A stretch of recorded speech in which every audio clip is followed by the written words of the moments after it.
Welcome to the Deep Dive.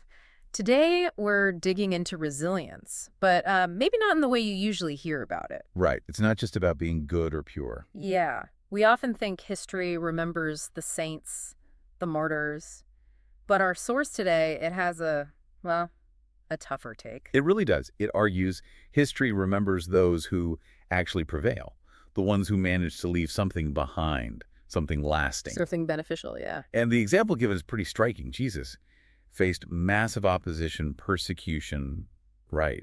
But the mission survived, grew, became foundational. So victory through endurance, not just being right. That's the core idea, according to this source. Okay, so let's introduce the source itself. We're looking at a 1975 address. It's titled, "Those Who Will Prevail." And honestly, it reads less like philosophy Oh, definitely. and more like, I don't know, an operational manual. That's a good way to put it. It's very practical, very direct, Yeah, especially considering the context. which was. Well, the speaker is laying out specific strategies for individuals, for a whole movement, facing really intense, organized hostility. We're talking governments, political regimes like communism was back then. Exactly. Even established churches sometimes. Yeah. Real powerful opposition. Okay. So our mission for you, listening in, is to pull out these tactics. Some are surprising, some are, frankly, pretty aggressive. They are. The question is, how do the truly strong prepare? Mentally, physically, how do they keep rising up when everything's trying to crush them? Let's start with this idea of adaptive growth. Yeah. The speaker observed something kind of paradoxical. That opposition actually makes people stronger. In a way, yes. Yeah. More dynamic, more focused. The source points to history. The more pressure on certain groups, the more vitality they showed. Like early Christianity, forced underground by Rome. Precisely. Working in secret under immense threat. That didn't just make them hide. It forced them to adapt, to innovate, really. So they weren't just taking punches, they were using the energy somehow. Metabolizing the pressure, as you said earlier. And the speaker really tried to break this down, identifying two key tactics for, let's say, strategic growth under fire. Oh, what's the first one? First is horizontal growth. So imagine pressure coming straight down. You Yeah. can't grow up. Right. So you grow sideways. Yeah. You get smaller, maybe, but much, much tougher. Harder. Harder, like denser, less fluff. Exactly. Yeah. It's about strategic density. Mm-hmm. You cut everything non-essential. Become pure, hardened core. Like trimming the fat in a crisis. Okay, that makes sense. Horizontal growth. Yeah. What's the second tactic? The second one is underground preparation. This is where you really dig in. Literally going underground. Metaphorically, mostly. Yeah. You retreat, grow small and hard, but you're not just hiding. You're gathering strength, accumulating power in secret. Like a seed. Exactly like a seed. It's a preparation phase. And then, only when you're ready, you sprout again. But you come back with more dynamic power than before. Bursting back stronger. But to do either of these get harder or spring back, there's a prerequisite, right? The source mentions surplus power. Yes, this is absolutely critical. Surplus or excess power. What does that actually mean, though? Is it just extra money or people? It's broader than that. Think of it as reserves. Yes, maybe financial stability, but also moral authority, deep conviction, maybe hidden skills, talents you don't need right now but are ready. So it's a buffer. A critical buffer. Yeah. When you get knocked down, if you've got nothing left in the tank, you stay down. But with surplus power, you have the capacity to spring back. It's like strategic resource management for survival. Got it. That really clarifies it. And there's an analogy used, isn't there? The pine tree. Ah, yes, the pine tree analogy. It's about adaptability. Right. You take a tropical pine, put it somewhere cold. Exactly. At first, maybe it needs some protection, like a little greenhouse. But that's just temporary. Can't live in the greenhouse forever. No. Eventually, that tree or that person or that group has to adapt, has to learn to draw nourishment, even from what seems like poor soil, a strange land. Okay, let's translate that. Say someone's in a tough job, intense office politics, maybe a hostile boss. The message is pretty stark, according to the source. If you can't adapt and grow in that pressure cooker, you'll be pushed out, or worse. So you have to fight back. You have to pour out your deadly effort, as the text says. Make a breakthrough. Find a way to thrive, or at least survive, even if the environment feels toxic. Your will to survive has to be stronger than the toxicity. Wow. Deadly effort. That's intense. And this wasn't just theory for the speaker, was it? Not at all. This came from decades of lived experience. Decades of facing severe, often coordinated oppression. From who? We mentioned governments. Yes, communist regimes, the South Korean regime at times, but also, and this is important, sometimes from within the religious world itself. Established ministers, lay people, Mm-hmm. opposition from unexpected places. That must have been incredibly difficult. Immense. Mm. But interestingly, the speaker almost expresses gratitude for it, calls the persecution a vital teacher, said it taught them lessons nothing else could. And eventually the persecutors just gave up. Apparently, they realized they had nothing to gain, that the pressure wasn't working. Okay.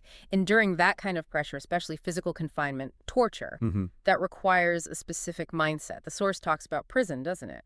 It does.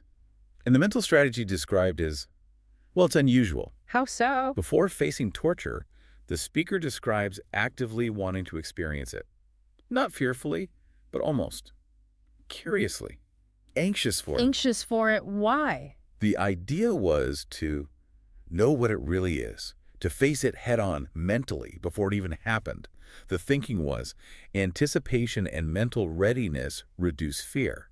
And if you're ready to fight back, you feel less pain. Fight back physically? No, spiritually. The internal dialogue was, I'm fighting back spiritually.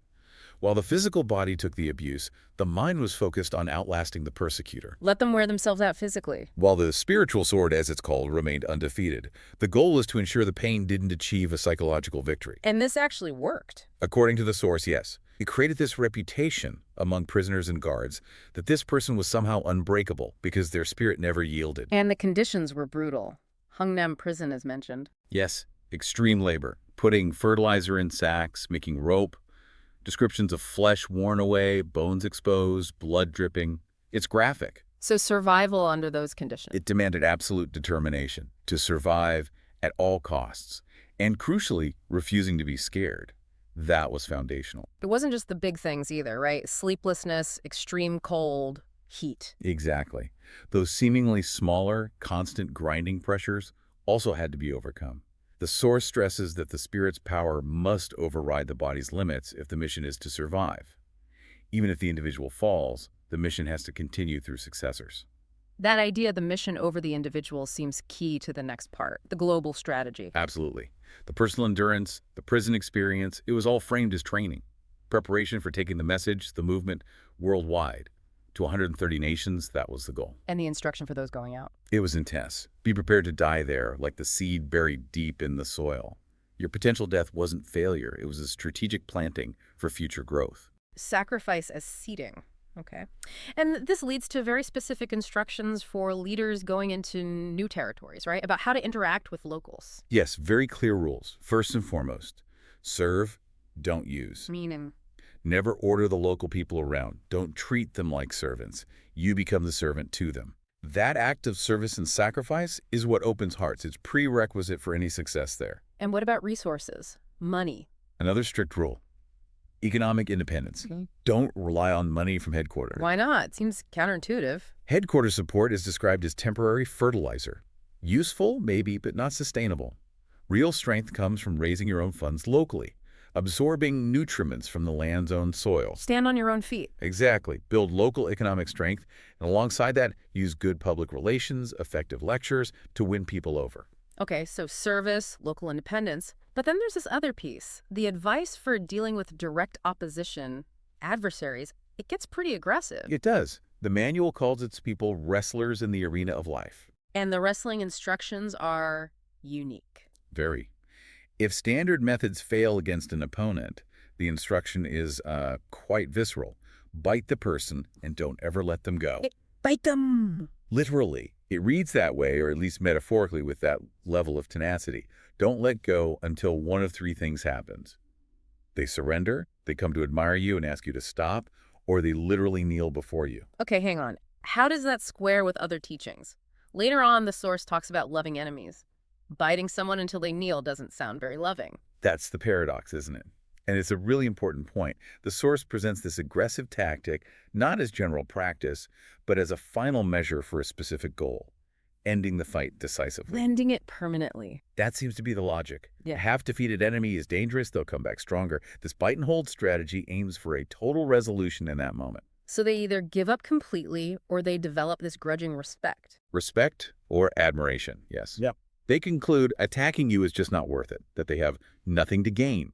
It's presented as pragmatic survival, a way to stop the cycle of conflict, rather than, say, pure pacifism. Right, stopping the resource drain of constant fighting. Okay, but then the source pivots. It says the worst enemies. Often come from within. Yes, betrayal. It cites examples like Jesus and his disciples, Joseph Smith and his followers. The danger of internal conflict, internal dissent turning into opposition is seen as immense, more insidious perhaps than external attacks. So if the external strategy can be fierce, almost brutal, to force respect, how do you deal with internal threats? You can't exactly bite your own followers. No, and this is where that mandate to love even your enemies becomes the primary tactic, especially for those inside or those who leave. Love is a strategy. The ultimate survival strategy against internal threats. The instruction becomes, do not make enemies. Serve the people relentlessly. Make it clear that everything you do involves self-sacrifice. So you build loyalty, or at least respect, even from critics. Exactly. You aim to secure their lasting respect, their understanding of your motives, even if you lose their active support for a time. Prevent bitterness from festering into active opposition. So it's this complex mix.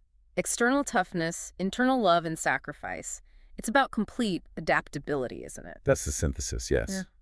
The overall goal is to fundamentally change how you perceive difficulty. How so? To become so adaptable, so mentally tough, that you can treat challenges a dangerous tunnel, a steep cliff, as if they were just level land. Conquer the fear internally. Conquer the fear, conquer the environment, be able to thrive anywhere, tropics or Arctic. Total environmental mastery, mentally first. That image, turning a cliff into level ground, that's a really strong metaphor for tackling big challenges. It is, and it connects to the final image the speaker uses, the analogy for ultimate resilience. Which is? Being tough, strong, and elastic, like a ball. The harder you throw it. The higher it will bounce. Yeah. That's the ideal state, to absorb the impact, the difficulty, and actually use it as fuel to rebound higher. Which totally reframes setbacks, doesn't it? Conflicts, opposition, they aren't necessarily failures. Not at all.